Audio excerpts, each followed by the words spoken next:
Shane Ritty. Thank you, Mr Speaker. It's a pleasure to come back and speak to this bill in front of us, which is the work of the House at this point in time. It's a pleasure to speak to the Maritime Crimes Amendment Bill 2016. I'd like to briefly traverse the legislation that brings us here today: the Rome Convention 1988, the Maritime Crimes Act 1999, Suppression of Unlawful Acts 2005, and of course what we're looking at, the Maritime Crimes Amendment Bill 2016. Now, in 1985, as is commented, the Achille Lauro was hijacked off Egypt and wheelchair-bound Leon Klinghoffer was thrown overboard.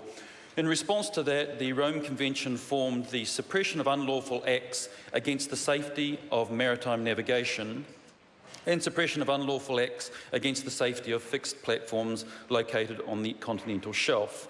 And this was ratified by New Zealand through the Maritime Crimes Act 1999.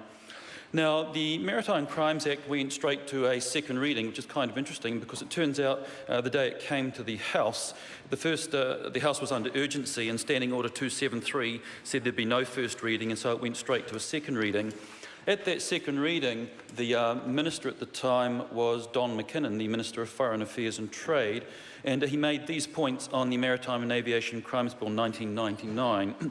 He said, first of all, this bill was very important because it talked about including the unlawful use of force or the threat of force to seize control over a ship. He talked about extending New Zealand's jurisdiction over these new offences beyond the traditional limit of our territorial lands. And he also talked about possible extradition of terrorists to those countries that are a party to the Convention. It was in 1999. Now, in 2009, the Foreign Affairs Select Committee undertook the treaty examination for the two protocols: the Protocol of 2005 to the Convention for the Suppression of Unlawful Acts against the Safety of Fixed Platforms, and the Protocol of 2005 for the Suppression of Unlawful Acts against the Safety of ships.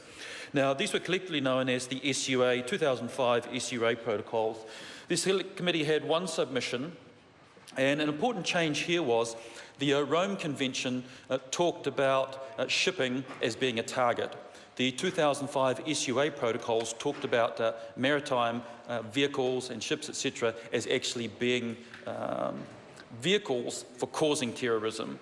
And that was quite a change. That was why it's so important. That's why it's important for us to ratify and amend our Maritime Act to take this into account.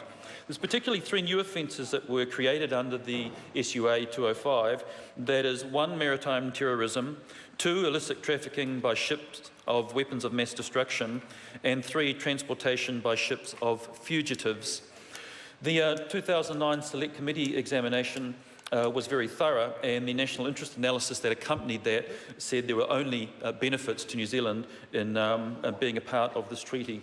So with that, Mr Speaker, I think the Maritime Crimes Amendments Bill wisely enables the 2005 SUA protocols and is a very important tool in our fight against terrorism. I commend it to the House. Speaker.